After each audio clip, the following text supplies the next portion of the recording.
Alors moi, je m'appelle Charles Ariel. Mon travail depuis quelques années maintenant, c'est d'aider les gens à vivre leur putain de vie. En gros, mon job, c'est d'aider les gens à incarner l'être unique qu'ils sont, c'est-à-dire euh, enlever les masques qu'on peut parfois porter pour être accepté par les autres, pour être aimé, pour être apprécié et pour éviter de déplaire. Donc mon job, c'est ça, c'est aider chacun à être le plus authentique possible et non pas essayer de rentrer dans un moule et se conformer à ce qu'on attend de nous, mais bah, juste exprimer l'être bizarre qu'on est parce qu'on est tous uniques et on a tous un côté bizarre et, euh, et également se créer une vie bah, qui nous fait kiffer et pas une vie où bah, on est content pendant 3 jours et puis après pendant 5 jours on déprime et puis après on est recontent 4 jours, etc., etc. Ce qui m'a amené à faire ça, c'est que j'ai vécu une scolarité où j'ai détesté ma scolarité. Je pense comme beaucoup, j'ai détesté aller à l'école. C'était une corvée pour moi. Mes moments préférés à l'école, c'était la récré où je pouvais manger mon goûter et le temps du midi où voilà, il s'agissait toujours de manger. Mais bref, tous les moments où j'étais pas en salle de classe, c'était mes moments préférés. De mon début de scolarité jusqu'à mes 18 ans, mon niveau d'épanouissement dans ma vie, il était très, très, très, très faible. Et en plus, je sentais à l'intérieur de moi que j'avais un énorme potentiel, mais qui était freiné, qui était bloqué, et comme s'il y avait quelqu'un à l'intérieur de moi qui voulait sortir, mais qui n'arrivait pas à sortir. Et puis, pendant de nombreuses années, quand j'ai commencé à être adolescent, euh, en fait, je vivais tellement de souffrance dans ma vie. La vie était devenue tellement souffrante pour moi, tellement triste, tellement voilà, où j'en étais arrivé à un point où à un moment donné, j'avais plus du tout envie même de vivre.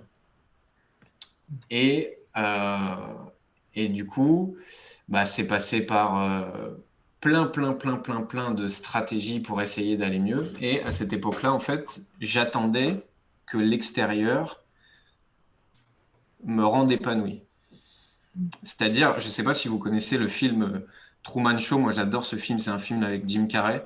Et ouais, tu connais Jesse. C'est un film où donc Jim Carrey, c'est le héros d'une télé-réalité à taille réelle. Ça veut dire qu'il est né dans une ville et la ville entière, c'est un studio de télé-réalité à taille humaine. Et tous sont des comédiens. Ses parents, ses voisins, ses amis, ses collègues de travail, son boss, c'est tous des comédiens. Et en gros, il y a un grand Manitou derrière tout ça qui lui envoie son lot de mésaventures depuis qu'il est né. Donc, il lui envoie, je sais pas, une femme pour qu'il se marie avec, il lui envoie, bref. Et donc, sa vie, elle est dirigée par le studio d'enregistrement, par l'extérieur. Et moi, j'avais cette sensation-là, j'avais la sensation d'être dans une caméra cachée. Et en fait, je me disais, non, mais c'est pas possible. Je suis tellement en train de souffrir qu'à un moment donné, euh, il y a quelqu'un qui va frapper à ma porte et qui va me dire, mais non, mais Charles, tout ça, c'était une blague, en fait. Maintenant, tu peux vivre, c'est bon. En fait, t'es filmé depuis le début, c'était une grosse blague et c'est bon, maintenant, tu peux être heureux. Sauf que, bien évidemment, ce jour n'est jamais arrivé, que je n'étais pas dans une télé-réalité, que c'était juste la vraie vie. Mais en tout cas, à cette époque-là, j'étais en attente que quelque chose vienne me sauver. Quand je dis quelque chose, ça pouvait être, j'attendais qu'un livre miracle vienne me sauver. J'attendais qu'une rencontre miracle vienne me sauver, donc que je rencontre un ami ou l'âme sœur qui me rende heureux. J'attendais qu'une philosophie vienne me sauver. J'attendais à un moment donné que Dieu vienne me sauver. Bref, j'avais tout un tas d'espérances où me dire un jour, ben, c'est pas possible. À un moment donné, l'être humain, il peut pas souffrir autant et il y a un truc qui se bloque, il y a un cadenas qui va se bloquer à l'intérieur de moi et puis je vais arrêter de souffrir et je vais pouvoir kiffer ma vie. Et du coup, forcément, bah, quand tu attends quelque chose de l'extérieur qui ne vient pas, bah, ta vie, elle est moins épanouissante, vu qu'en fait, tu sens que tu n'as pas le pouvoir, quoi. Tu es en attente et tu n'as pas le pouvoir sur la vie. Donc, j'avais la sensation, en fait, d'être spectateur de ma vie. C'est comme si j'étais dans la voiture de ma vie, mais je suis côté passager, c'est pas moi qui ai le volant. Et j'attends qu'il se passe un truc, mais c'est pas moi qui ai les commandes, quoi. Et la plus grosse prise de conscience de ma vie jusqu'à l'heure actuelle, ça a été de me rendre compte que j'étais entièrement responsable de tout ce qu'il y avait dans ma vie que ce soit mes réussites ou mes échecs, que ce soit les trucs que j'aimais beaucoup dans ma vie, les trucs que j'aimais moins, ma tristesse, mes relations avec les autres, tout ça, c'était ma responsabilité, pas ma faute. J'étais pas en train de me culpabiliser et de dire ah bah c'est de ta faute tout ça, mais en tout cas c'est ma responsabilité et que du coup comme c'est en mon pouvoir, bah j'ai juste le pouvoir de changer ça en fait. Et au lieu d'attendre quelque chose de l'extérieur qui va venir me sauver et me rendre heureux, bah en fait dès que je me rends compte que c'est moi qui ai le pouvoir, bah ma vie elle change parce qu'en fait je suis passé du côté passager au côté conducteur. Et quand tu passes côté conducteur, bah, en fait, même s'il y a des turbulences dans ta vie, même si sur le chemin, il y a des bosses, des creux, des gens qui te donnent des fausses directions, machin, mais déjà, tu as le volant dans les mains. Donc, en fait, tu fais ce que tu veux. Et si tu veux aller à droite, tu vas à droite. Si tu veux aller à gauche, tu vas à gauche. Et déjà, ça, c'était un énorme shift dans ma vie. Et en fait, c'est un peu, je ne sais pas s'il y en a qui ont lu le livre d'Eckhart Tolle, Le pouvoir du moment présent, où, puisqu'on m'a dit que vous étiez certains fans de développement personnel, bah, où il commence le livre en disant que le gars est assis sur un trésor depuis des années, mais qu'il ne se rendait pas compte qu'il y avait un trésor sous lui, quoi. Et c'était exactement ça, c'était me rendre compte qu'en fait, depuis le début, bah, c'était moi qui pilotais, quoi. C'était pas quelqu'un d'autre, et que donc, si ma vie ne me convenait pas, bah, ça tenait que à moi de la changer, et ce serait pas l'extérieur qui allait la changer.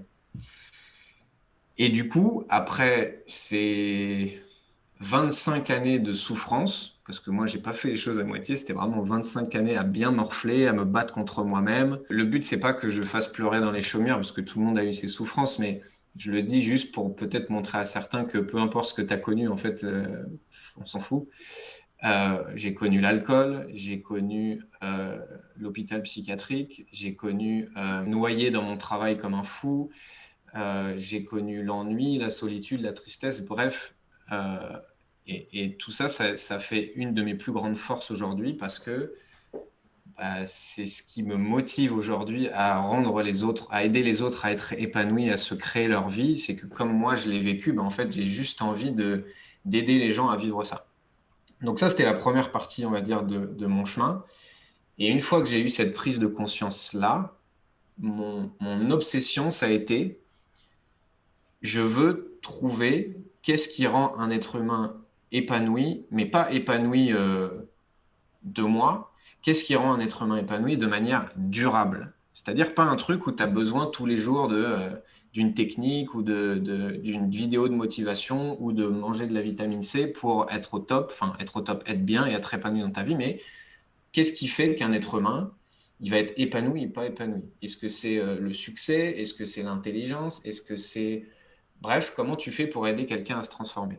Et du coup, euh, j'ai essayé moi-même plein de trucs qui n'ont pas marché, ou en tout cas qui n'ont pas suffisamment marché. J'ai essayé par exemple de tout mettre sur l'hygiène de vie, c'est-à-dire que comme j'avais envie d'être épanoui, d'avoir de l'énergie, j'ai fait en sorte d'avoir une hygiène de vie irréprochable. Donc je mangeais hyper bien, équilibré, j'avais même supprimé les additifs alimentaires de ma vie. Et vraiment, j'avais une hygiène de vie, sommeil, sport, alimentation, nickel. Résultat, bah, est-ce que ça m'a aidé? Oui. Est-ce que c'est ça qui a fait qu'aujourd'hui j'ai un niveau d'énergie qui dure dans le temps? Non. Parce que pour moi, ça, c'est important, l'hygiène de vie, mais on va dire, c'est du bonus, quoi. J'ai essayé de me soigner par la médecine traditionnelle parce que j'étais à une époque où j'avais très peu d'énergie, machin. Donc j'avais été voir des médecins qui m'avaient fait des scanners, des analyses d'urine, des analyses de sang, machin. Euh, Jusqu'à ce que finalement le médecin me dise non, mais monsieur Ariel, vous avez rien en fait. D'accord, j'ai rien, mais du coup, j'ai pas d'énergie au quotidien, je suis pas très heureux dans ma vie, mais vous me dites j'ai rien. Bon, ok. Donc ça n'a pas marché. J'ai fait des cures de vitamine C. Euh, j'ai tenté de trouver une solution, comme je disais tout à l'heure, dans les livres, en me disant bah, plus je vais avoir des connaissances et plus ça va être facile pour moi de vivre une vie épanouissante. Et voilà. Je suis même allé jusqu'au Burkina Faso, où j'ai été voir une prédicatrice, donc une dame qui est censée... voilà, on arrive dans la salle, je ne vais pas raconter tout en détail parce que je pourrais en parler pendant une heure, mais elle est censée nous dire ce qui va pas dans notre vie, c'est quoi les solutions, machin. Donc elle a même mis sa main sur ma tête, elle a fait des incantations sur moi, etc. ça n'a pas transformé ma vie. Et du coup, aujourd'hui, c'est ça mon obsession quand j'accompagne les gens, c'est les aider à rebrancher de l'épanouissement, de la confiance et de l'énergie qui dure dans le temps et pas qui est dépendant de l'extérieur, mais quelque chose qui vient de l'intérieur. Et donc, ça passe par deux axes chez les gens que j'accompagne, c'est rebrancher leur vrai désir, c'est-à-dire les choses qui les animent profondément, parce qu'en tant qu'être humain, on a des vrais désirs et des faux désirs, on a des choses qui sont réellement importantes pour nous et des choses qu'on croit qui sont importantes pour nous. Et quand tu cours après quelque chose que tu crois qui est important pour toi, mais qui ne l'est pas vraiment, ben, en fait, tu t'épuises, tu n'es pas heureux, tu n'as pas d'énergie, tu n'as pas de confiance. Et tant que tu n'as pas rebranché tes vrais désirs, ben, c'est très compliqué d'avoir une vie épanouissante. Et la deuxième chose, le deuxième axe que j'utilise, c'est débloquer l'inconscient des gens. C'est-à-dire qu'on a tous une partie consciente et inconsciente. Donc la partie consciente, bah, par exemple, quand j'apprends à conduire, au tout début, je suis obligé d'utiliser ma partie consciente pour penser à regarder dans le rétro, penser à mettre ma ceinture, penser au levier de vitesse, etc., etc. Donc ça, c'est ma partie consciente. Et on a une partie inconsciente qui est un peu notre pilote automatique derrière, qui fait que bah, une fois que j'ai appris à conduire, j'ai même plus besoin d'y penser, à regarder le rétro, c'est devenu un réflexe, quoi. Mes yeux, ils font ça tout seuls, mes pieds, ils font ci, mes mains, ils font ça. Et que dès qu'il y a un conflit entre le conscient et l'inconscient, c'est toujours l'inconscient qui gagne. Donc ça veut dire que dès que tu veux un truc très très fort, je sais pas, tu veux faire un tour du monde, tu veux monter une entreprise, tu veux devenir chanteur, peu importe ce que tu veux, tu peux vouloir un truc consciemment très très fort, mais si dans ton inconscient ça bloque, bah, tu peux faire tous les efforts que tu veux, tu peux utiliser toute la volonté que tu veux, ça ne va pas bouger ou alors ça va bouger très très très lentement et tu vas devoir, comme je l'ai fait pendant des années, faire 3 tonnes d'efforts pour avancer vers tes rêves. Et bah, du coup, aujourd'hui, ma vie, elle est dédiée à ça, à comprendre qu'est-ce qui rend un être humain épanoui au quotidien et à aider les gens à se transformer en profondeur pour qu'ils aient des changements durables chez eux, quoi. Pour revenir un petit peu à ce que tu disais sur le conflit entre l'inconscient et le conscient, est-ce que tu aurais un exemple à donner peut-être? Je vais donner un exemple perso et un exemple d'une de mes clientes. À cette époque où justement, quand j'avais pris la responsabilité de ma vie et que je voulais être beaucoup plus épanoui, et quand je vous ai dit que j'ai cherché dans l'hygiène de vie, dans les livres, dans une technique miracle, tout ça, mon désir numéro un, c'était je veux être plus épanoui, je veux vraiment kiffer ma vie. Et donc ma partie consciente, elle voulait à fond ça. C'était vraiment ma priorité, quoi. Et pendant plusieurs mois, années, ça n'a pas marché malgré tout ce que je faisais. Et au bout d'un moment, je me suis fait moi-même accompagner et je continue toujours à me faire accompagner parce que c'est pas parce que je suis coach que ma vie c'est le paradis et que j'ai plus de blocage et plus de problèmes. Euh, mais une fois que je me suis fait accompagner, la personne m'a aidé à découvrir que inconsciemment, il y avait une partie de moi qui n'avait pas envie que je sois heureux. Pourquoi? À cette époque-là, j'étais très touché par la pauvreté, surtout en Afrique. Voilà, les images d'enfants pauvres en Afrique, c'était quelque chose qui me touchait vachement et ça me touche encore, mais particulièrement à l'époque. Et donc, pour moi, inconsciemment, si je devenais heureux ou si je devenais épanoui, je créais de l'injustice par rapport à ces gens-là parce qu'il y avait bah, qui je suis moi pour être heureux alors qu'il y a des milliers de personnes qui crèvent la faim en Afrique. Et donc, tant que j'avais ce blocage inconscient-là, et forcément, je ne me rendais pas compte puisque c'était inconscient, bah, j'aurais pu tout faire pour essayer d'améliorer ma vie. De toute façon, je me serais auto-saboté à ne pas être heureux, parce que si jamais je l'étais devenu, dans ma tête, je serais aussi devenu un égoïste qui ne pense qu'à lui et qui, alors qu'il y en a qui meurent de faim, se permet d'être heureux. Donc, il y avait la question, mais je suis qui, moi, pour être heureux? Et quand j'ai pris conscience de ça, bah, je me suis dit, en fait, si je veux aider ces personnes à la rigueur, c'est quoi le meilleur moyen? Est-ce que ça va les aider que je sois malheureux? Bah, je crois pas. Est-ce que à la rigueur, en étant moi-même plus heureux, ça va peut-être, je vais peut-être pouvoir les aider eux? Bah, déjà un peu plus. Et donc, quand j'ai rendu l'inconscient conscient, bah, j'ai rien changé à ma vie. C'est-à-dire, j'ai pas changé, j'ai pas fait plus de sport, j'ai pas utilisé une autre technique, j'ai pas, mais juste j'ai débloqué mon inconscient et du coup, bah, être heureux dans ma vie, ça n'avait rien à voir ensuite, puisque je m'étais autorisé à être heureux. Et un exemple aussi de cliente, celui-là, je l'adore, c'était peut-être il y a un an. j'avais une personne qui voulait perdre du poids, elle était en surpoids et ça faisait des années, régime, elle était allée voir 3 ou 4 professionnels, hypnothérapeutes, nutritionnistes, je sais pas quoi. Et à chaque fois, elle perdait et elle regagnait. Elle perdait, elle regagnait. Et du coup, elle est venue me voir et c'était pas forcément le sujet du coaching, mais à un moment donné, on en a parlé. Et on s'est rendu compte que son mari, régulièrement, disait à cette personne, ah, ma chérie, j'adore tes rondeurs. Jusque là, vous allez me dire, bah oui, et alors? Bah, en fait, inconsciemment, cette personne, elle avait ancré la croyance que mon mari aime mes rondeurs, donc si je perds mes rondeurs, je perds l'amour de mon mari. Ce qui n'était pas vrai dans la réalité, en tout cas, mais ce qui était sa perception de la réalité. Sa perception, c'était, bon, bah, j'ai envie de maigrir parce que je me sentirais mieux dans ma peau, mieux dans mon corps, je pourrais faire du sport, machin. Mais si jamais je maigris, je peux perdre l'amour de la personne qui est la plus importante pour moi. Et donc, quand on a rendu ça conscient, bah, elle est allée discuter avec son mari. Elle lui a dit, bah, mon chéri, en fait, j'ai peur que si je maigris, tu m'aimes plus. Son chéri lui a dit, mais tu sais, j'adore tes rondeurs, mais je t'aimerais quand même, même si tu n'as plus de rondeurs. Bah, aujourd'hui, elle fait 25 kilos de moins et elle n'a toujours pas repris son poids. Est-ce qu'elle a utilisé une autre méthode de nutrition, de sport ou je ne sais pas quoi? Non. Bien sûr qu'elle a dû faire du sport, bien manger, tout ça, c'est pas magique, hein.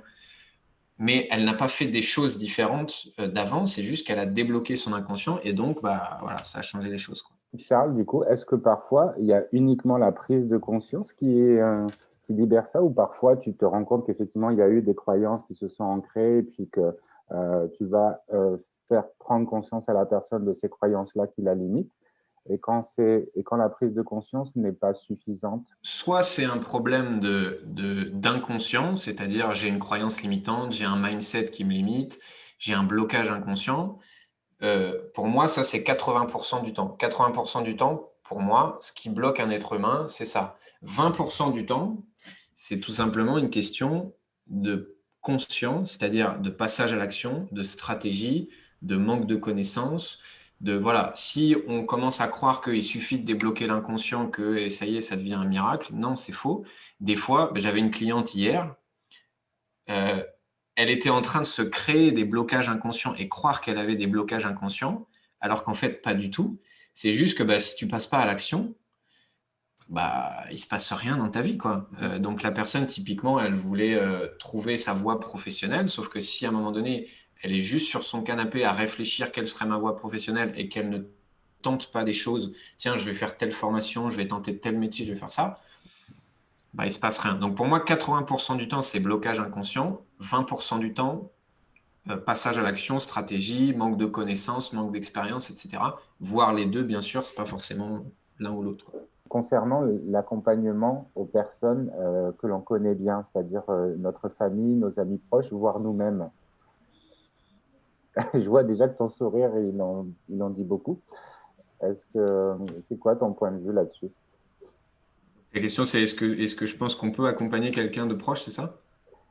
Est-ce qu'on peut? Est-ce qu'on doit? Est-ce qu'on est la meilleure personne pour? Enfin, tu sais, toutes ces questions Ok. qui sont satellitaires là. Moi, mon expérience de ça, c'est que j'ai déjà accompagné beaucoup de personnes de mon entourage, pas extrêmement proches, mais déjà proches, et que en fait, pour moi, ça a des avantages et des inconvénients.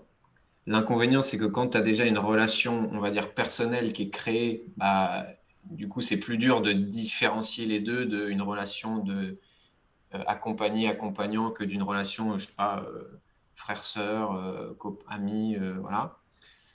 Pour moi, ça, c'est l'inconvénient, mais ça peut être géré. Et pour moi, l'énorme avantage, c'est que la relation, elle est déjà créée et que souvent, moi, dans mes accompagnements, il y a toujours un temps qui peut être 20 minutes comme qui peut être 2 séances d'apprivoisement, j'ai besoin de te faire confiance, ouais, voilà, on se connaît pas et je suis un peu méfiant, voilà. Donc pour moi, c'est pas impossible, tout dépend de l'état d'esprit des deux personnes et pour moi, si les deux personnes sont OK, on y va quoi. Mais s'il y a une personne qui bloque et voilà, on n'y va pas. Pour moi, c'est vraiment au cas par cas, quoi. Parce que tu sais, il y a aussi l'avantage avec une personne qu'on ne connaît pas, c'est que finalement, on a une page blanche, donc on n'a pas d'historique, on n'a pas d'a priori ou de préjugés, ou déjà de dire, ah, je sais qu'elle a tendance à faire ça, et du coup, ça peut affecter un petit peu notre évaluation. Ouais, je vois ce que tu veux dire.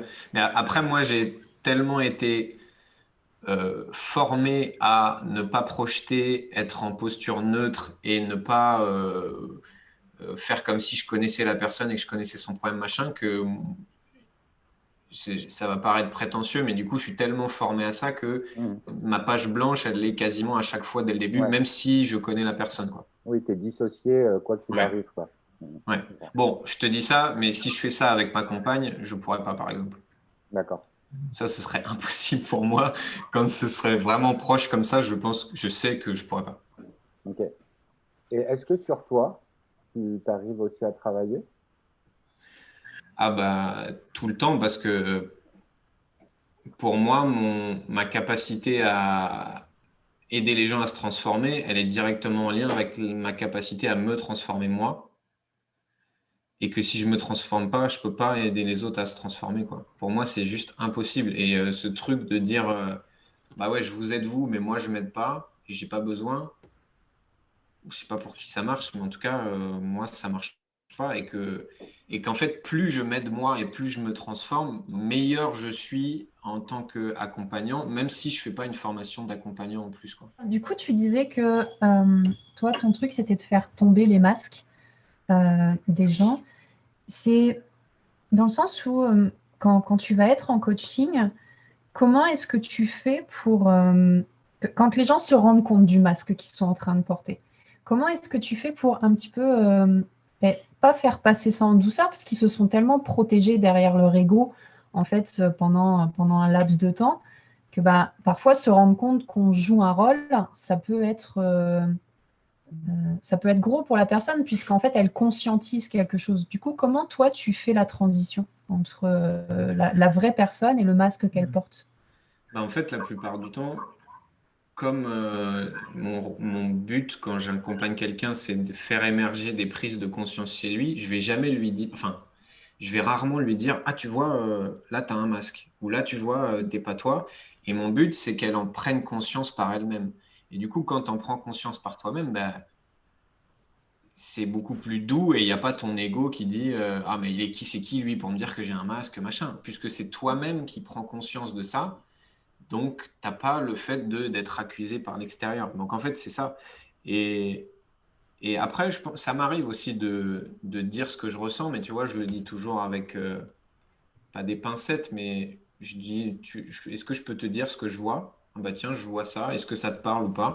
Parce que pareil, comme disait Jessie tout à l'heure, des fois on projette et bah, c'est pas parce que je pense voir un truc que c'est la vérité. Et du coup, voilà. Est-ce que tu as du mal par moment à faire tomber ce masque, voire à ne pas y arriver du tout, parce que Ouais. tellement que la personne a été blessée et se cache tellement parce qu'elle veut se protéger du mal qu'on lui a fait et elle veut plus ressentir cette souffrance-là? J'aime beaucoup ta question. Du coup,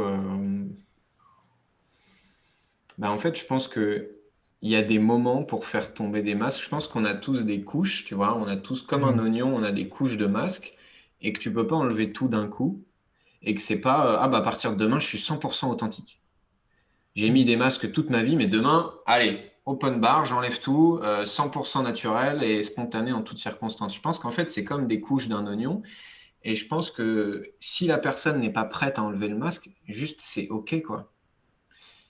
Et Mhm. que mon but, c'est pas de la forcer à. T'as envie de garder ton masque, mais tu peux en fait. Et peut-être que ton masque, t'as encore besoin de le porter.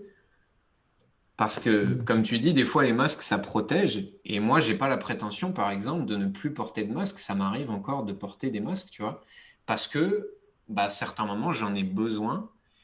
Et mon job à moi, là, je te parle plus en tant que moi, être humain, c'est bah, de repérer de plus en plus ces masques et quand c'est OK pour moi, les retirer. Mais il y a des fois où c'est pas OK, tu vois. Il y a des fois où bah, c'est juste cool et protégeant de mettre un masque. Voilà. La question, c'est juste, est-ce que ça te gêne de l'avoir ou est-ce que tu es OK avec ça? Moi, il y a des masques avec lesquels je suis OK. Et c'est que je suis pas dans le fantasme de je vais enlever tous mes masques parce que bah, être un être humain, c'est aussi parfois avoir une carapace ou un masque. Si ça devient gênant pour toi, ok, bah, on fait en sorte de le retirer à ton rythme. Si c'est pas gênant, bah, c'est cool, quoi. Ah, parce qu'on en oublie la notion aussi de se dire que parfois les masques, c'est aussi une protection, c'est aussi une façon de respecter nos valeurs, des croyances qui peuvent nous être utiles, parce qu'on pense souvent que les masques n'ont qu'un intérêt de cacher ou de limiter ou de bloquer, mais c'est aussi une protection dans beaucoup de cas. Et puis, bah, des fois, c'est bien juste de dire à la personne, ça existe pour le moment parce que tu en as besoin, utilise le temps que tu as besoin, puis à partir du moment où tu es plus correct avec ça, ou si ça commence à devenir gênant parce que tu vois plus la réalité à cause de ce masque, ben là, tu peux commencer à t'autoriser à travailler dessus pour l'enlever à ton rythme. Mais c'est exactement ça. Moi, j'ai été coach de basket pendant 10 ans et j'ai eu des responsabilités très tôt. J'avais une école de basket avec 120 joueurs, j'avais 20 piges. Et du coup, j'étais avec des parents qui, au début, étaient assez virulents. Euh, voilà. Et du coup, c'était tellement intense pour moi que j'ai mis un masque, le masque du gros con. C'est-à-dire que bah, je faisais la gueule tout le temps. Je répondais 3 mots à tout le monde, machin. Parce que c'était pour moi, inconsciemment, le meilleur moyen que les gens viennent pas vers moi. Et comme les gens venaient pas vers moi, bah, du coup, il n'y avait pas de raison qu'ils soient virulents avec moi, puisque de toute façon, je les faisais fuir. Mais à cette époque-là, heureusement que j'ai porté ce masque-là. Par contre, ce masque, au bout de 2 ans, bah, il m'a limité, quoi. Et j'ai eu envie petit à petit de le retirer. Mais pendant 2 ans, je remercie d'avoir porté ce masque parce que j'aurais pas pu faire autrement, quoi. Et des fois, on peut pas faire autrement. Quelqu'un qui demande comment faire tomber le masque soi-même, j'imagine sur soi, est-ce qu'on peut agir sur son masque à soi, et comment est-ce que toi, tu accompagnes quelqu'un pour l'enlever? En fait, la première étape, c'est de prendre conscience du masque et de prendre conscience les moments euh, pendant lesquels on le porte, les situations pendant lesquelles on le porte. Et en fait, le masque, pardon, souvent, il est inconscient. C'est-à-dire que automatiquement, dans telle ou telle situation, hop, tu te mets en mode le masque du gentil, le masque du fort, le masque de l'intelligent, le masque, voilà. Plus on va prendre conscience de ce masque et se dire, ah bah tiens, je vois que dans ces situations-là ou avec telle personne, je commence à me protéger, à mettre un masque, hein. Mais en fait, dès que tu rends ça conscient, tu prends le pouvoir. Puisque comme c'est conscient, tu peux décider de, OK, je garde le masque, OK, j'enlève le masque. Donc en fait, comment tu fais pour retirer un masque? Bah, tu prends conscience de ce masque à répétition. C'est pas juste, ah bah, j'ai conscience que j'ai un masque, c'est au quotidien, dans quelle situation je porte ce masque. Et plus tu vas prendre conscience de ça, plus tu vas pouvoir décider. Il n'y a pas une technique magique en fait, c'est plus tu vas pouvoir décider de, ah ok, j'ai vu qu'avec mon frère là dans cette discussion, j'ai mis le masque du je sais pas quoi. Bon bah ouais, je pense que je peux l'enlever. Ok, j'enlève. Et plus tu vas t'entraîner à ça, plus le masque il va s'enlever tout seul et ça va devenir inconscient cette fois d'enlever ton masque, quoi. Mais du coup, comment est-ce que tu fais parce que si j'interprète ça, ça veut dire qu'en fait, inconsciemment ou consciemment, on porte toujours des masques. Donc, comment on peut savoir quand on est 100% authentique? Parce que du coup, si j'interprète ça, ça veut dire qu'on ne l'est jamais vraiment. Donc, si je veux faire sortir mon plein potentiel et vivre ma putain de vie, pour reprendre tes mots, euh, comment je fais pour dire, bah, là, je suis authentique, là, je suis vrai et j'ai plus besoin de mettre ces masques pour me protéger? Ah, déjà pour moi, encore une fois, être 100% authentique, c'est un fantasme, ça n'existe pas. Et quand tu essaies d'atteindre quelque chose que tu n'existes pas, c'est là où tu commences à souffrir, quoi. Mhm. Euh, Après, ta question, c'est comment savoir si on est authentique, c'est ça? C'est comment, oui, c'est ça. Comment savoir si on peut être authentique avec la personne, du coup? Ah, bah pour moi, on peut pas. Et dans le sens où ça, pour moi, c'est une stratégie inconsciente de justement pour ne pas retirer le masque, c'est d'essayer d'être sûr que je peux l'enlever, que c'est sécure et que je vais pas vivre d'inconfort si je l'enlève. Mm. C'est-à-dire que est-ce que je sais que ça va être sécure et que j'ai pas besoin de me protéger? Non, je sais pas. C'est un Comme petit je peu sais comme tu pas disais tout comment à l'heure. l'autre va réagir, voilà, peut-être il va être bienveillant, peut-être moins, je sais pas. Donc c'est je teste, qu'est-ce qui se passe? Ah non, c'est pas de la bienveillance en face. Bon bah je remets Ok. quoi. Mais si c'est une tentative de contrôle de ah ben non, mais du coup je veux être sûr que ça va bien se passer si j'enlève mon masque, mais tu sais pas. Teste petit à petit à ton rythme et tu verras. Par rapport au fait qu'on ne peut pas être authentique, mais je pense qu'à partir du moment où on connaît la personne et comme tu le dis, c'est sécure, je pense qu'on peut retirer le masque sans souci à chaque fois qu'on voit cette personne. Ouais, je suis OK. Parce qu'il y a des moments où on est authentique avec les gens quand même. Oui, quand je dis, en fait, c'est ça. Quand je dis on ne peut pas être 100% authentique, ça veut dire on ne peut pas être authentique tout le temps. Oui. Ça ne veut pas dire que dans l'instant, je ne peux pas être 100% authentique. Pour moi, oui, tu peux te montrer vulnérable, sensible avec une personne avec qui tu as envie de l'être, mais c'est juste le fantasme de 24 heures sur 24, 7 jours sur 7, je suis authentique. Ouais. Pour moi, ça, c'est un fantasme. Ouais, non, je suis d'accord. Non, mais, ok. Mais c'est intéressant que tu le précises parce que souvent, l'authenticité a malheureusement une espèce de... il y a un lien avec la perfection. C'est-à-dire que pour beaucoup de gens, en fait, être authentique, ça veut dire être parfait, c'est-à-dire ne pas montrer ses faiblesses, ne pas montrer ses difficultés. Et puis, il y a une espèce de mélange d'informations et comment dire, de traduction, de définition par rapport à l'authenticité. Donc là, je pense que c'est ça qui a fait aussi un peu bugger tout le monde quand tu as dit c'est un fantasme en fait d'être 100% authentique parce que ça veut dire, mais du coup, ça veut dire que je suis faillible, enfin que tu vois, j'ai des failles et puis j'ai des difficultés et puis des faiblesses, quoi. Pour moi, et dans le groupe Facebook j'anime, un des gros points, c'est cette recherche de perfection. Et moi, je l'ai vécu pendant des années. Mon but, c'était d'être parfait. Moi, mon masque, c'était Monsieur Parfait qui dit que des trucs intelligents, qui réussit tout ce qu'il entreprend. Et ben, le meilleur moyen de réussir tout ce que tu entreprends, c'est de ne pas tenter grand-chose. Et du coup, j'y arrivais bien. Hein. J'étais fort. Et parce que je ne tentais que des choses que j'étais sûr de réussir.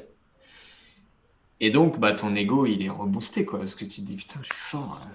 Tout ce que je fais, j'y arrive. Il y a même des gens qui me disaient, mais toi, Charles, tout ce que tu fais, tu y arrives, quoi. Bah ouais, en même temps, je tente 2% de ce que je serais capable de faire et je tente que des choses où je suis sûr d'y arriver. Donc oui, j'ai l'illusion que j'y arrive bien et que je suis fort, etc.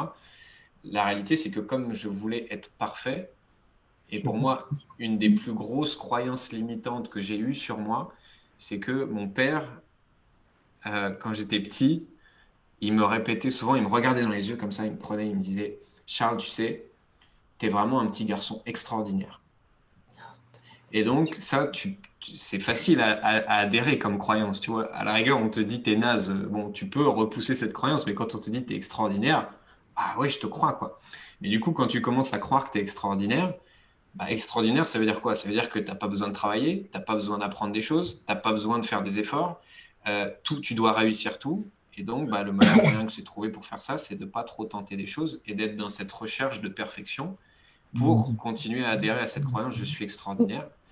Et bah, tu te rends compte que quand tu fais ça, du coup, tes résultats, ils sont pas ouf et tu as l'impression de gâcher une partie de ton potentiel parce que comme tu essayes toujours d'être parfait, tu tentes jamais, tu échoues jamais et tu ne vas pas au-delà de ce que tu penses être capable de faire, quoi.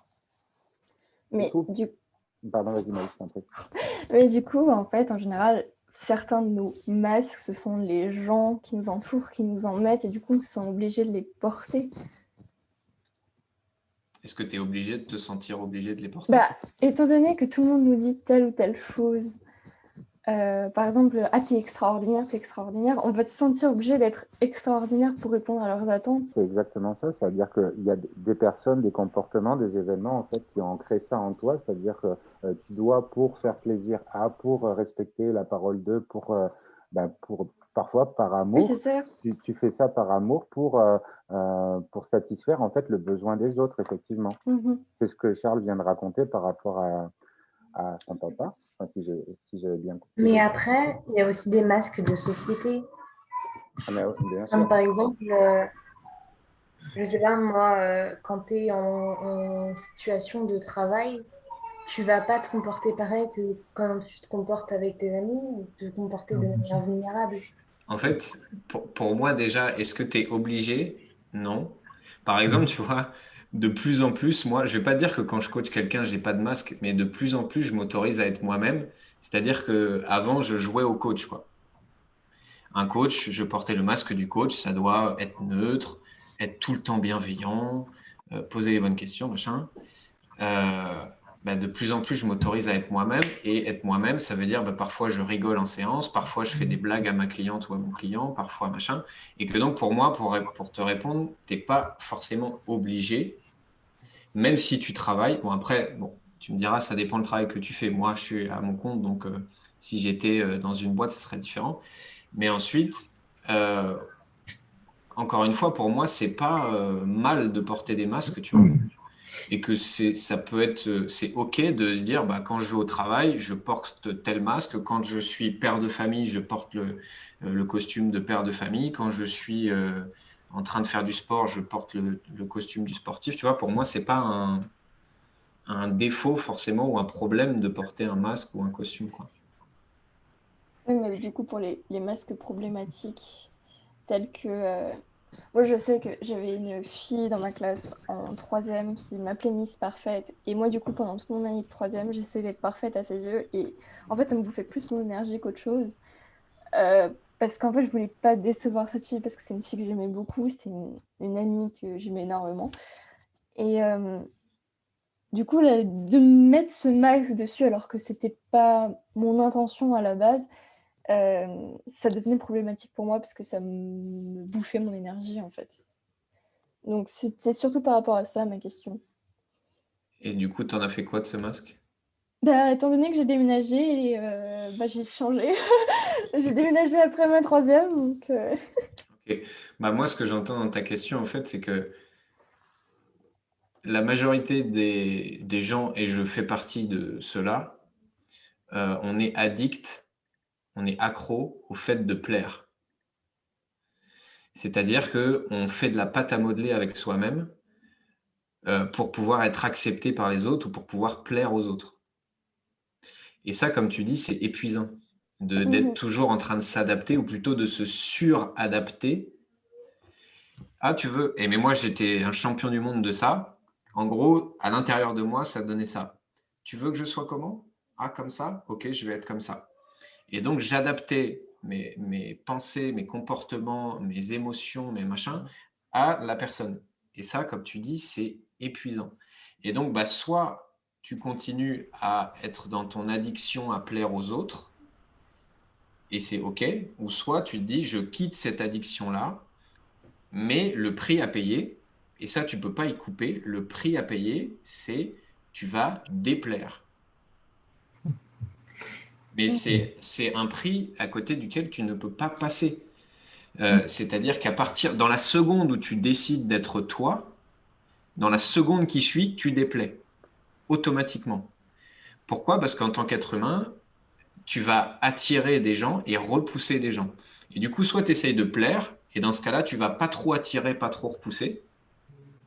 Soit tu essayes d'être toi, et dans ce cas-là, tu vas attirer un max de gens, et tu vas en repousser aussi un max de gens. Tu vas plaire et déplaire. C'est comme un aimant. Tu vois, les gens que j'accompagne, j'ai un programme de 3 mois qui s'appelle La Métamorphose, et le logo, c'est un aimant. Parce que comme je les aide à incarner l'être unique qu'ils sont, c'est déjà clair au départ que, comme un aimant, tu ne trouveras pas un aimant sur Terre qui fait que attirer. Tu vas forcément trouver un aimant. L'aimant, il repousse et il attire. Et donc, moi j'aime bien cette image-là, c'est soit tu essaies d'être un fer à cheval. Tu sais, un fer à cheval, il attire rien, il repousse rien, c'est un fer à cheval, quoi. Donc c'est OK. Ou soit tu es un aimant. Mais un aimant, tu vas repousser des gens, et des gens à qui tu vas déplaire, qui vont te critiquer, qui vont te juger, qui vont pas être d'accord avec ce que tu dis. Mais tu vas aussi en attirer beaucoup plus et beaucoup plus fort. Tu vois, typiquement, mon groupe Facebook, il s'appelle Arrête de sous-exister et vis ta putain de vie. Moi, l'être unique que je suis, il aime bien dire putain, donc je dis putain dans mon autre groupe. Aujourd'hui, j'ai reçu un message de quelqu'un qui m'a dit le thème de ton groupe, ça m'intéresse un peu, mais quand même, le putain, je trouve ça un peu violent, quoi. Mais juste, c'est OK, parce que je sais que il y en a, ça va pas leur plaire, et c'est juste normal. Et du coup, cette personne, elle viendra pas dans mon groupe parce qu'il y a putain dans le titre, mais je suis juste OK. Et tu sais quoi? Il y en a, ils viennent dans mon groupe parce qu'il y a putain dans mon titre. Et ils m'ont dit, moi, quand j'ai vu putain, je me suis dit, cool, c'est authentique, je viens. Mais je sais qu'il y en a la moitié, ils vont pas venir parce qu'il y a putain dans le titre. Oui, ça fait un petit peu comme une sélection, c'est-à-dire que quand tu es vraiment toi, on va dire, quand tu te révèles, pardon, l'être unique que tu es en toi, bah, tu attires des gens qui sont comme toi, donc qui ont moins de... Enfin, tu vas pas les repousser, en fait, puisqu'ils vont être comme toi. Ils vont aller dans le sens où toi, tu veux aller, donc automatiquement, tu vas les amener à toi. Yes. Et pour moi, c'est la définition du magnétisme. Quand on dit quelqu'un, il est magnétique, souvent on croit que c'est quelqu'un où tout le monde l'aime et qui attire tout le monde. Mm. Mais pas du tout. Les gens que vous considérez comme magnétiques, ils attirent plein de gens et il y a plein de gens qui le repoussent. Tu prends, je sais pas, Rafael Nadal, il est adulé et détesté. Il y a des gens, ils détestent Rafael Nadal. Moi, j'adore Rafael Nadal. Il y en a, ils peuvent pas le blairer. Tu prends, prends les politiques. Tu prends le président de la République, il y a autant de gens qui l'adorent, enfin autant, je ne sais pas s'il y en a autant, mais il y a plein de gens qui l'adorent et il y a plein de gens qui le détestent à un point incroyable. Quand tu commences à constater ce magnétisme, hein, que ce soit dans un sens ou dans un autre, ça veut dire que là, tu commences à rentrer on va dire, dans ton potentiel, selon toi. Pour moi, c'est exactement ça. On a un regard de la critique extérieure ou du jugement très négatif parce que c'est pas confortable, hein. Moi-même, quand je reçois des commentaires, parce que ça m'arrive de recevoir des commentaires de en gros, c'est naze ce que tu racontes, voilà, c'est pas confortable. Mais en fait, moi, j'ai changé ma perception des choses et maintenant, de plus en plus, dès que je vois une critique de l'extérieur, plus j'en vois, en fait, plus ça me fait kiffer parce que je me dis, je suis sur le chemin pour être moi. Moi, Et j'appelle ça que, la sélection naturelle. C'est comme dans la ouais, c'est nature, en ça. fait, c'est-à-dire que ça sélectionne naturellement. Puisqu'à partir du moment où je me sens centré et puis, tu sais, équilibré sur mes envies, mes besoins et puis mes objectifs, et puis que je suis en accord avec ça, du coup, je suis en accord avec le fait que je vais perdre du monde, bon, que j'avais avant et qu'aujourd'hui, qui ne s'y retrouve plus, mais qu'en même temps, ça fait une sélection naturelle, puis il faut faire en sorte de ne pas se laisser trop perturber par ces pertes-là, parce qu'il y a aussi plein de gains, Oui, c'est ça. plein d'aimants qui vont arriver, comme tu dis. Ouais, c'est ça. Et puis pas croire que c'est parce qu'on te critique ou on te juge que c'est vrai, que ça veut dire que tu es nul, que ça veut dire que... Non, ça veut juste dire que tu es sur le chemin pour être toi. Parce que si personne te critique, c'est que tu fais rien et que certainement il y a une partie de toi que tu n'oses pas affirmer. Parce que dès que tu oses être toi, tu vas attirer des gens à qui tu déplais. Comment prendre conscience des masques que l'on porte?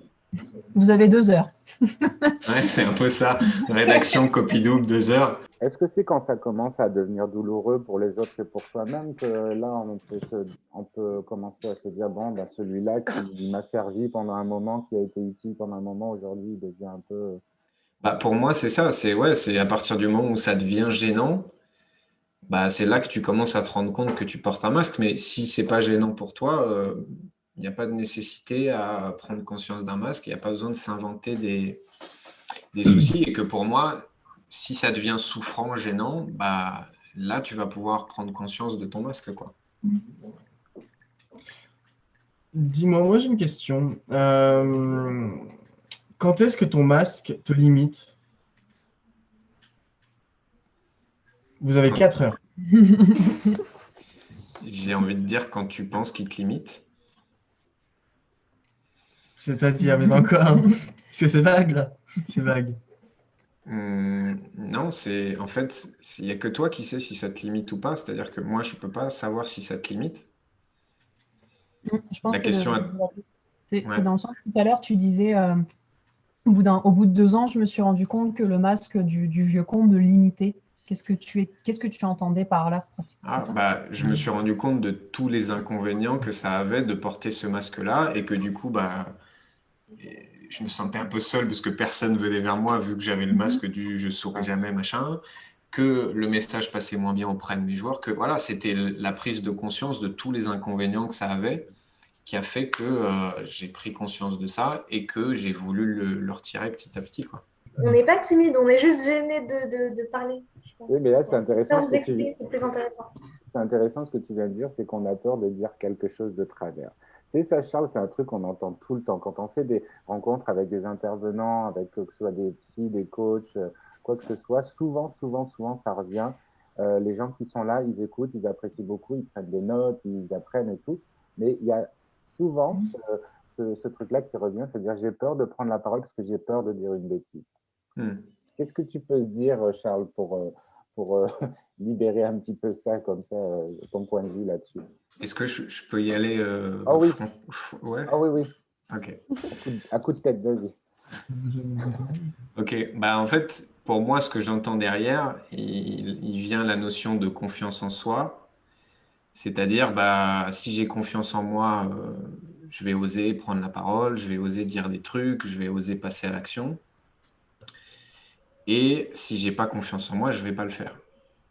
Et la confiance en soi, c'est, je pense, le sujet numéro un qu'on trouve dans le développement personnel. Il y a des centaines de livres sur ça, des centaines de vidéos de formation sur ça. Et pour moi, la confiance en soi, c'est l'arnaque du siècle. Déjà, la première question que je pose à quelqu'un qui me parle de confiance en soi, je lui dis, mais c'est quoi la confiance en soi? Tu as déjà vu de la confiance en soi? Tu as déjà touché? Tu as déjà goûté? Tu as déjà senti de la confiance en soi? C'est quoi? En fait, la confiance en soi, c'est un concept inventé par l'être humain. Donc, l'être humain a dit un jour, on va inventer un truc qui va s'appeler la confiance en soi, et on va définir que si cette personne a ce truc qui n'existe pas, elle va pouvoir entreprendre des choses, passer à l'action. Si elle ne l'a pas, ce truc qui n'existe pas, elle ne pourra pas le faire. Mais en soi, la confiance en soi, ça n'existe pas. C'est-à-dire qu'il n'y a personne demain matin qui va venir sonner chez vous. Bonjour, j'ai un colis, c'est un pack de 6 de confiance en soi, vous buvez ça matin et soir et c'est bon. En fait, ça n'existe pas, la confiance en soi. C'est une création mentale de l'être humain et souvent, c'est une excuse pour ne pas passer à l'action. Sauf que pour passer à l'action, tu n'as pas besoin de confiance en toi. Par contre, tu as besoin de passer à l'action si tu veux avoir confiance en toi. C'est-à-dire que plus tu vas faire des petits pas, plus tu vas entreprendre des choses, plus tu vas passer à l'action, plus tu vas étendre ta zone de confort et plus tu vas avoir le sentiment, même si j'utilise toujours ce mot, d'avoir confiance en toi. Mais ce fantasme de ah bah non non mais moi je peux pas faire ça hein, parce que j'ai pas confiance en moi. Non, la traduction de j'ai pas confiance en moi, c'est j'ai peur d'affronter l'intensité de ce que va me demander ce que j'ai envie de faire.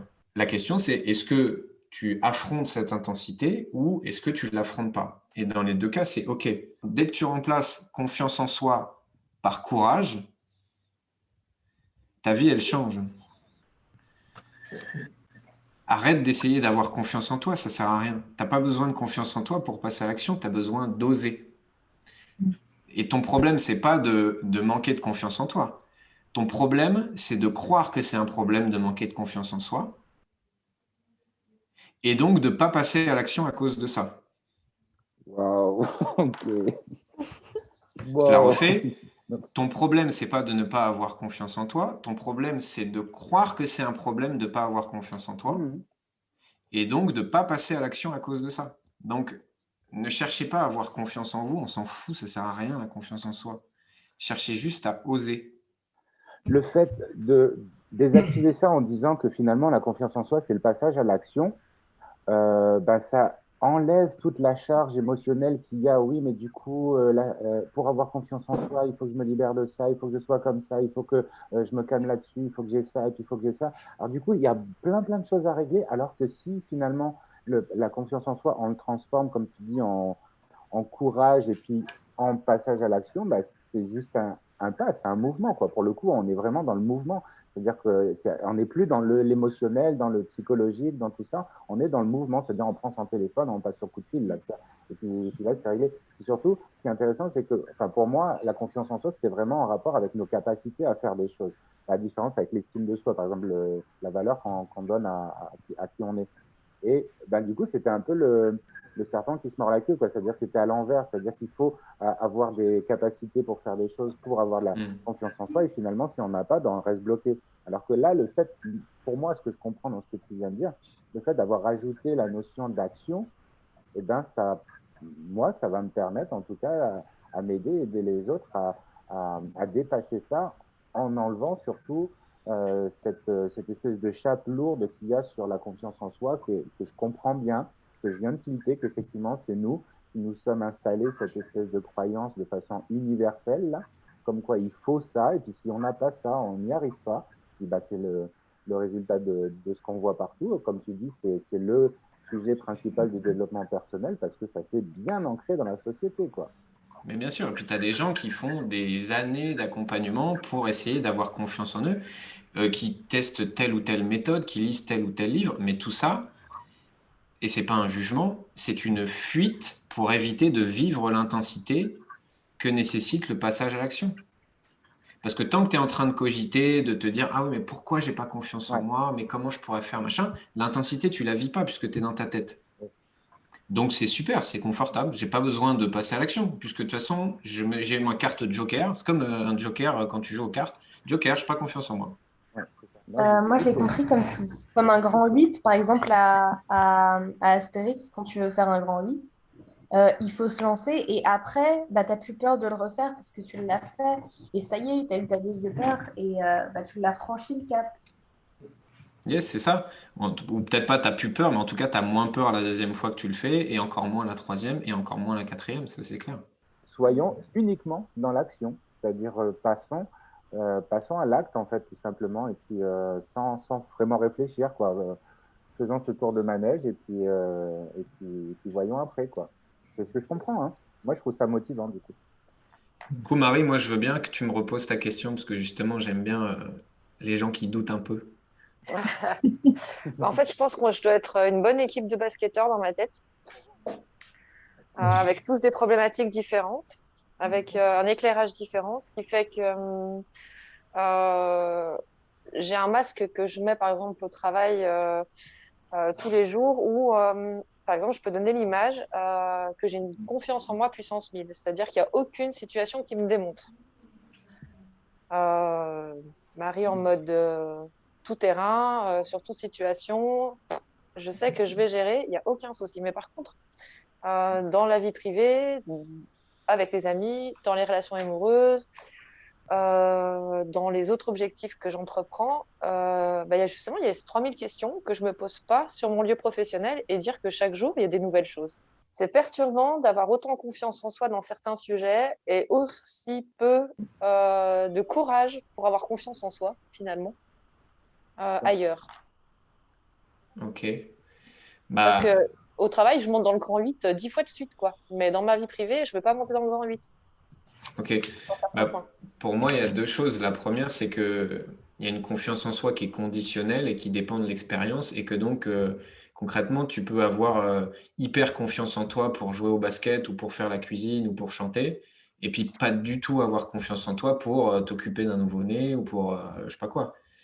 Euh, Demande à Beyoncé de réparer sa voiture. Je sais pas si elle a confiance en elle quand elle répare sa voiture.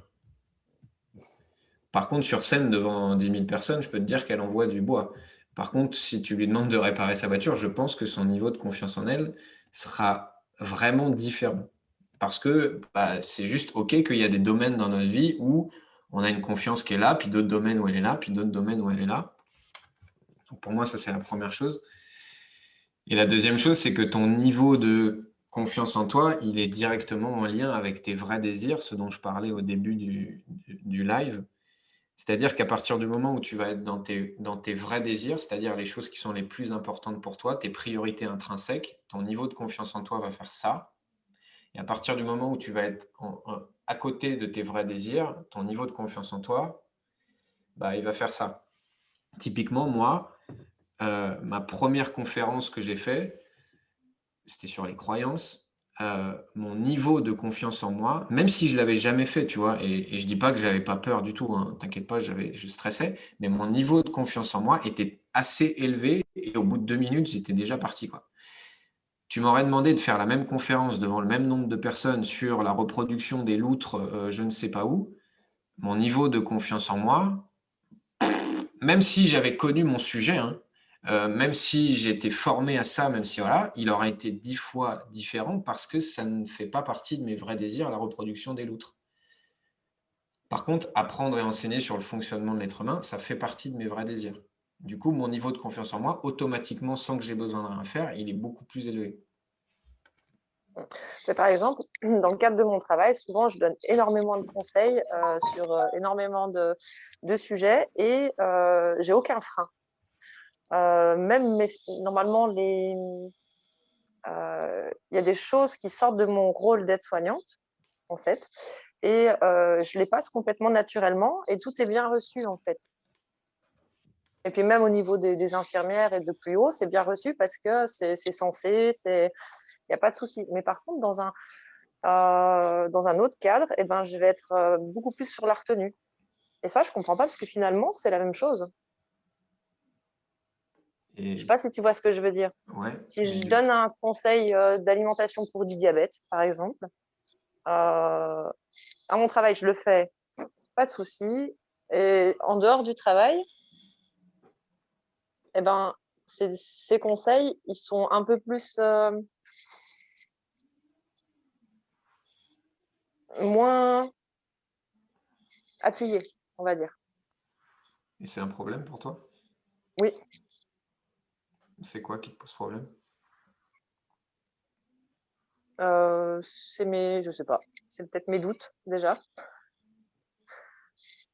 Ok. Mais est-ce que ton problème, c'est pas de penser que c'est un problème? Rigole pas, Jessie. Je Erreur t'interdis 404. de Erreur rire. 404, veuillez redémarrer Marty. T'as cassé Marty, Charles. Bravo Charles, t'as cassé Marty. Ben voilà, je peux m'en aller. Bah, j'ai pas mieux pour l'instant. En Le plus, système est en train de se redémarrer. C'est le temps que ça chauffe, c'est un diesel. C'est- Le c'est- nouveau Ouais. Windows. C'est parce que je suis en Suisse, tout est beaucoup plus lent. Ça donnerait quoi pour toi, Marie, si à partir de demain, tu t'autorisais à ne pas être 100% confiante tout le temps?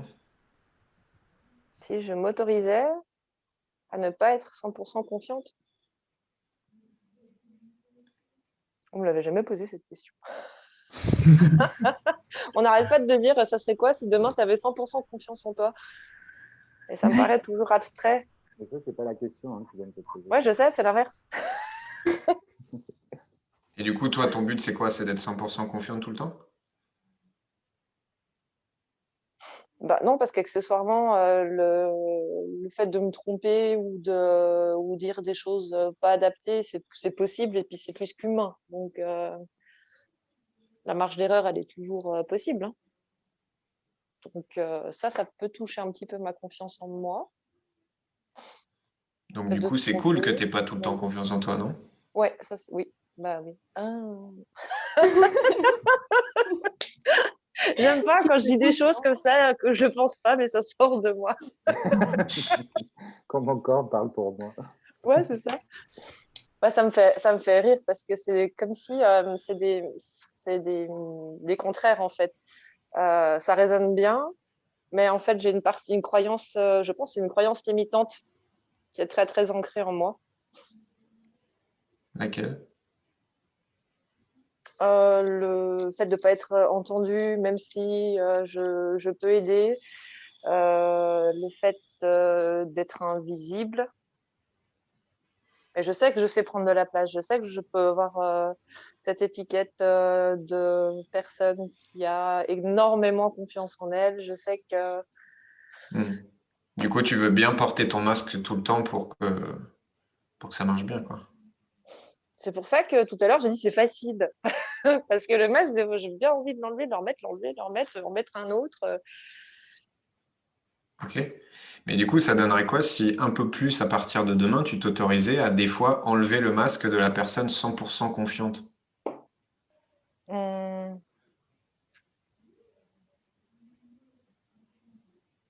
Peut-être j'aurais moins peur.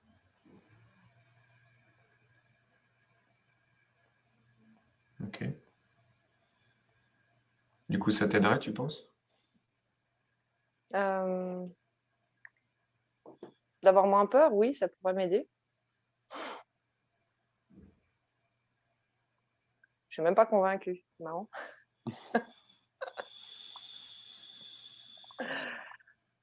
Je vais me mettre en MS-DOS, hein. En Mode quoi? sans échec. En MS, Je vais me mettre Ah. en MS-DOS. en mode sans échec. Je repasse plus tard, ça vous. Trop de questions tue les questions, en fait, Non, dans non, ma non. tête. Oula, ça tue pas la question. Au contraire, c'est en train de faire son chemin tout seul, tranquillement, tranquillement, pas vite, comme on dit ici. Ça va faire son chemin. Laisse tout ça mariner comme un bon plat et puis tu verras. Donc, moi, si j'ai bien compris, plus tu fais des actions, plus tu as confiance en toi. Plus tu fais des actions, plus tu as de la motivation. Plus tu as de la motivation, plus tu fais des actions. Plus tu as confiance en toi, plus tu fais des actions. C'est ça? Oh boy. Attends, on va tout T'es allé trop vite pour moi, là. Non, parce que là, elle vous a parlé en coach Harrison. C'est-à-dire qu'en fait, elle s'est parlé à soi-même avec son langage. C'est comme ça que parle le coach Harrison. On a eu aussi un autre intervenant qui nous disait que plus tu passais à l'action, plus tu avais de la motivation. Qu'il fallait arrêter de dire il faut que je sois motivé pour faire les choses. Non, plus tu vas faire les choses, plus tu vas avoir de la motivation. Et aujourd'hui, toi, tu me dis que plus je vais faire les choses, plus je vais avoir confiance en moi. Et là, tu vois, mon petit cerveau, il est en train de faire des petits. Parce que tout ce que limite j'ai appris jusque-là, il est en train de se péter à part. Donc, Petit à petit. Ouais. en gros, plus je vais faire des actions, plus je vais avoir confiance en moi. Plus je vais avoir confiance en moi, plus je vais faire des actions. C'est bien ça. Oui, c'est exactement ça. Ok. Ah oui, tu vas devenir confortable dans l'inconfort et tu vas prendre l'habitude de sortir de ta zone de confort, quoi. Et en fait, c'est un peu comme tu disais tout à l'heure, quand tu disais, j'ai fait cette conférence, j'ai parlé de ça, mais c'est parce que derrière, tu as pratiqué ton sujet. Donc, tu connaissais ton sujet aussi. C'est un peu, ça rejoint un petit peu la phrase du, plus je vais faire, plus ça va devenir un réflexe, en fait. Tu sais, par exemple, c'est comme les gens qui prennent la voiture pour la première fois. Ils viennent d'avoir leur permis, ils conduisent tout seuls pour la première fois. Ils ont peur, ils ont quand même ce stress, même si on leur a donné le permis. Par contre, plus ils vont conduire, plus ça va être normal pour eux, tu vois. Donc en gros, la confiance, c'est un peu ça. C'est plus tu vas faire une action, plus ça va devenir normal pour toi de passer à l'action. Yes. Alors, après, tu as la confiance conditionnelle et tu as la confiance inconditionnelle. C'est-à-dire que la confiance conditionnelle, non, je vais faire simple. La confiance conditionnelle, c'est celle que tu décris, c'est-à-dire plus je passe à l'action, plus j'ai confiance. Et en gros, la logique de cette confiance-là, c'est si j'ai déjà fait, j'ai confiance en moi. Donc, si j'ai déjà tiré 150 lancers francs au basket, au moment d'arriver sur la ligne des lancers francs, j'aurai confiance en moi. Par contre, si j'en ai pas tiré 150, j'ai pas confiance. Donc ça, c'est confiance conditionnelle.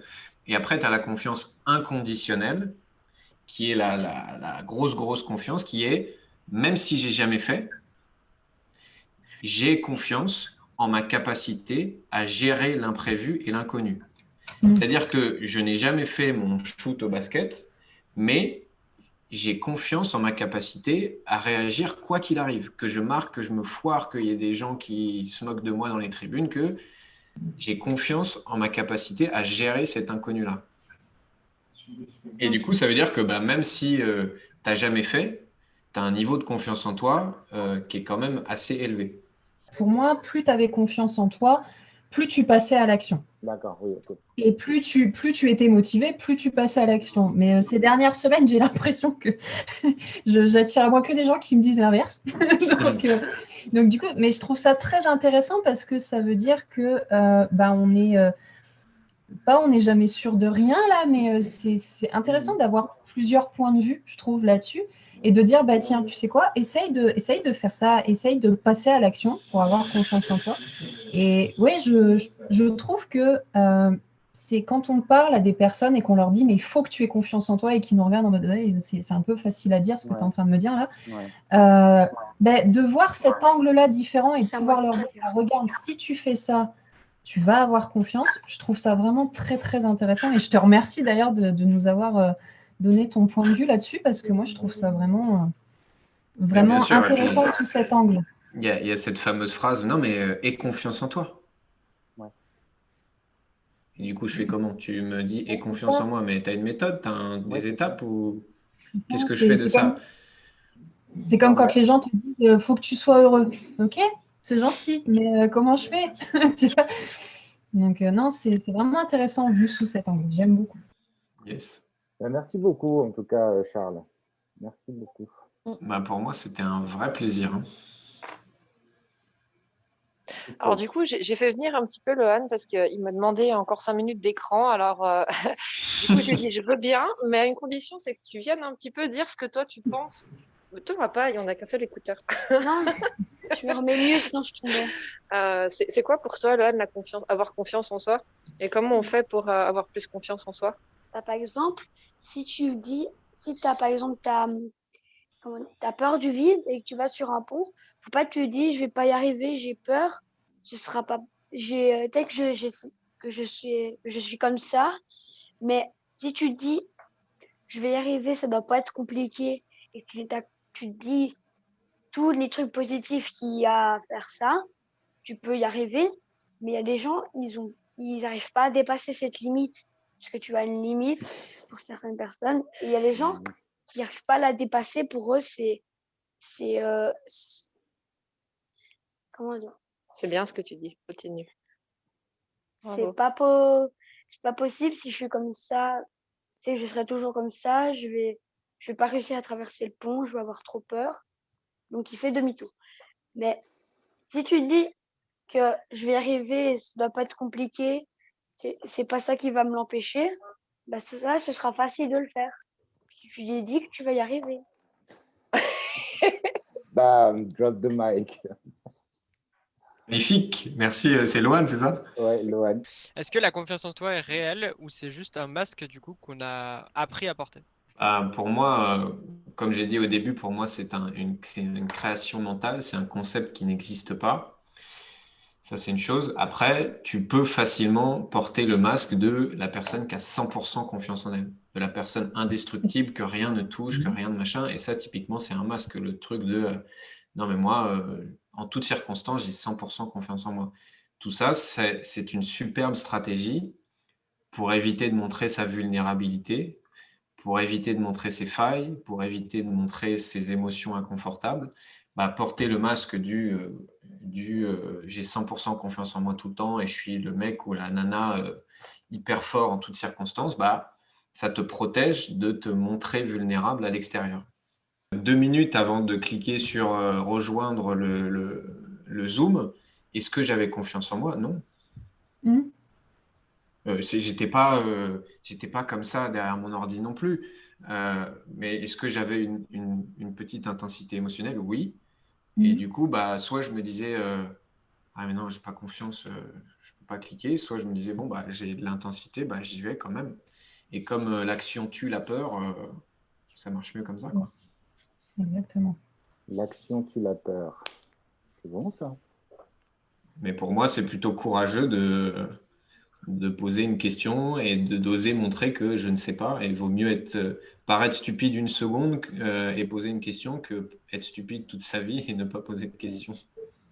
Je pense qu'il y a certaines personnes qui ont été interpellées par justement le mot courage quand tu as dit ce que ça prend en fait, c'est pas de la confiance en soi, c'est du courage en fait pour y aller. Et puis tu sais, des fois quand on dit ça, c'est pour certaines personnes, ça va être bon, ok. Donc en plus, je suis pas courageux, tu vois. Ok. Ouais, merci beaucoup pour ce que tu dis parce que justement, souvent, c'est la question qui vient quand je dis aux gens, mais tu sais, tu n'as pas besoin de confiance en toi. Ils comprennent le concept et tout, et ils me disent, mais ouais, mais du coup, quand même, il y a des trucs qui me font flipper, quoi. Il y a des trucs, j'ai envie de les réaliser, mais j'ai jamais fait et ça m'effraie. Typiquement, moi, une fois que j'ai fait ma formation de coach, que je me suis formé, patati patata, il fallait arriver à un moment donné où je me lance, où j'accompagne des gens, j'ai mon cabinet, machin. Et donc, mon but, c'était d'être coach et de travailler 35 à 40 heures par semaine en tant que coach, d'avoir mon cabinet, d'avoir des clients, d'avoir machin. Et est-ce que vous savez ce qui s'est passé je pense, 10 mois qui ont suivi? Rien. Parce que comme mon objectif, c'était être coach 35 heures par semaine, avoir un cabinet, des clients et des résultats, mais c'était effrayant pour moi de passer de « je viens d'avoir mon diplôme » à ce que je viens de vous décrire. C'était juste effrayant. Et j'aurais eu beau avoir le courage que je voulais, pendant 10 mois, j'ai fait que dalle. Si, je me suis trouvé des excuses. Oui, mais je ne peux pas parce que si, parce que ça. Tu ne peux pas passer à côté du prix à payer de traverser l'intensité quand tu oses quelque chose pour la première fois. Si tu n'as jamais fait une tarte aux prunes, il y a de l'inconfort. Si tu n'as jamais abordé quelqu'un dans la rue, il y a de l'inconfort. Si tu n'as jamais monté ta société, il y a de l'inconfort et de l'inconnu. Par contre, ce que tu peux faire, c'est gérer le thermostat. Tu sais, c'est comme sur ton four ou ton micro-ondes, tu peux mettre le thermostat à la température que tu veux. Et donc, tu peux faire des choses qui te sortent énormément de ta zone de confort ou tu peux faire des choses qui te sortent un petit peu de ta zone de confort. Et tu as besoin d'un petit peu de courage pour ça. Et du coup, moi, quand j'ai compris ça, j'ai compris qu'en fait, mon objectif, c'était pas de devenir déjà le meilleur coach de l'univers avec plein de clients et tout ça. C'était, déjà, coacher ma première cliente. Donc ça me sortait un peu de ma zone de confort, mais c'était suffisamment confortable pour moi pour que j'ose le faire. Et puis après, c'était en trouver une deuxième. Puis après, c'était me trouver un cabinet. Et puis après, et en fait, quand tu découpes l'éléphant, il est plus facile à manger. Parce que si je te dis, mange un éléphant, tu vas te dire, mais Charles, manger un éléphant, il fait 4 tonnes, il est devant moi, je ne vais pas manger un éléphant. Par contre, si tu fais des petites tranches d'éléphant, et que chaque jour tu manges une petite tranche d'éléphant, tu n'as pas besoin d'un courage surhumain pour ça. À partir du moment où tu fais des petits pas tous les jours, tes petits pas, ils ne sont pas effrayants. Donc, monter ton entreprise, si tu ne l'as jamais fait, ça peut t'effrayer. Par contre, prendre ton téléphone pour, je sais pas, appeler les gens qui s'occupent de ça et avoir des renseignements sur comment on fait pour monter une entreprise, ça, c'est inconfortable, mais un petit peu. Et du coup, tu n'as plus la culpabilisation de « Ah bah oui, mais je ne suis pas courageux ». Non, tu as une dose de courage et tu as une dose qui te permet de faire des petits pas et tu n'as pas besoin de faire des pas immenses parce qu'on nous vend souvent le truc de non, mais il faut être ambitieux. Il faut faire des trucs énormes. Oui, il faut voir grand, mais agir petit. Voir grand, ouais. Être ambitieux, ouais. Mais si tu veux monter l'Everest alors que tu n'as jamais mis des chaussures de randonnée de ta vie, tu vas avoir un problème. Si tu veux battre Mohamed Ali alors que tu n'as jamais mis des gants de boxe, tu vas avoir un problème. Mais ton problème, ce n'est pas que tu manques de courage, c'est juste que tu n'as pas fait les petits pas. Comment on sait que ce qu'on veut, par exemple, comment on peut faire la différence entre ce qu'on veut, mais on n'arrive pas à le faire parce qu'on a peur de le faire, et ce qu'on a peur de faire parce qu'on ne veut pas le faire, en fait. On ne veut pas le faire. Et les autres te disent oui, non, mais c'est bien, c'est ça. Et on se dit peut-être qu'ils ont raison et qu'en vrai, il faut juste que je saute le pas. Comment on fait la différence? Pour moi, c'est une des questions fondamentales pour un être humain, c'est qu'est-ce que je veux dans ma vie? Qu'est-ce qui est réellement important pour moi? Dans quelle direction je veux aller? Et souvent, il y a la croyance que cette question, elle est facile et que c'est facile pour un être humain de savoir ce qu'il veut. Mais pas du tout, en fait. Et il suffit pas de se poser la question, qu'est-ce que je veux dans la vie pour le trouver? Sinon, 100% des gens autour de nous auraient le métier de leur rêve et auraient la vie de leur rêve. La vérité, c'est qu'on est NAIT avec des vrais désirs et des rêves qui sont les nôtres et qu'au fur et à mesure, tu as la société qui va nous dire ça c'est bien, ça c'est pas bien. Tu as tes parents qui vont dire ça tu peux pas. Tu as tes amis qui vont dire ah tu devrais plutôt faire ça. Et on va avoir toute une couche d'autorité qui vont venir enfouir nos vrais désirs, si bien qu'à un moment donné, on se retrouve à 18, 20, 25, 30, 40 ans. C'est difficile de faire le tri entre ce qui m'anime réellement et ce qui ne m'anime pas. Et pour moi, c'est la première étape quand j'accompagne quelqu'un, un client ou une cliente, c'est de le rebrancher à ses vrais désirs. Ça veut dire le reconnecter à ce qui l'anime réellement et profondément et faire le tri entre, encore une fois, ce qu'il croit qui est important pour lui et ce qui est réellement important pour lui. Et pour ça, tu as 2 méthodes. Tu as la méthode tortue, c'est-à-dire par toi-même, par tes expériences de vie. Des choses que je conseille, c'est quand est-ce que tu as des larmes d'inspiration? Quand tu regardes un film, quand tu écoutes une musique, quand il y a une personne qui t'inspire, c'est quoi les moments dans ta vie où tu te sens extrêmement inspiré? Ou pourquoi est-ce que tu as naturellement de l'énergie? Ça, c'est des questions qui peuvent aider quand c'est la méthode tortue. Cette méthode-là d'auto-observation de soi, elle est longue, ça peut prendre des années. Et elle n'est pas très fiable parce qu'on a tous des angles morts, c'est-à-dire des choses qu'on ne peut pas voir tout seul. Et après, tu as la méthode Jaguar, c'est de te faire accompagner par quelqu'un, moi ou un autre, qui est spécialisé dans ça, d'aider les gens à rebrancher leurs vrais désirs. Et du coup, cette personne, elle va t'aider à savoir qu'est-ce qui est réellement important pour toi. Et du coup, moi, quand j'accompagne quelqu'un là-dedans, à la fin de la séance, il repart avec la liste des choses réellement importantes pour lui et donc de ses vrais désirs. Et après, ça te permet de faire le tri entre, en fait, tout ça, ce n'est pas important pour moi. J'enlève tout ça. Je croyais que c'était important, mais ça ne l'est pas tant que ça. Et par contre, ça, c'est vraiment important pour moi et je peux me focus là-dessus. Et une fois que tu sais, pas tu crois, hein, ou tu penses que, mais que tu sais et que tu as de la certitude sur mes vrais désirs, c'est ça, ça, ça, ben en fait, tu passes d'une route avec 46 chemins qui s'entrecroisent comme ça à une autoroute devant toi et où tu sais dans quelle direction aller. Et du coup, bah, déjà, ta dose de courage, elle est plus élevée parce que quand tu es dans tes vrais désirs, tu as une tendance à passer à l'action et à sortir de ta zone de confort plus élevée.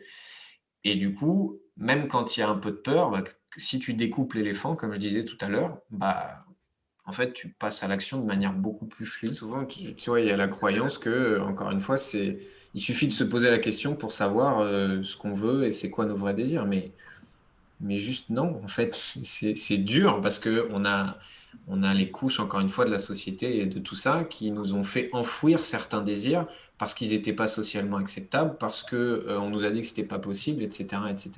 Et donc, mettre de la lumière sur tout ça, tout seul, ça peut être dur. Moi, typiquement, j'ai couru après des faux désirs pendant longtemps, où je croyais que c'était des choses importantes pour moi, mais non. Du coup, c'est un peu plus chiant, quoi, la vie. Du coup, j'ai fait un cadeau à mon jeune disciple pendant que tu parlais.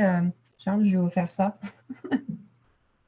Ah, j'ai déjà entendu parler, mais je connais pas.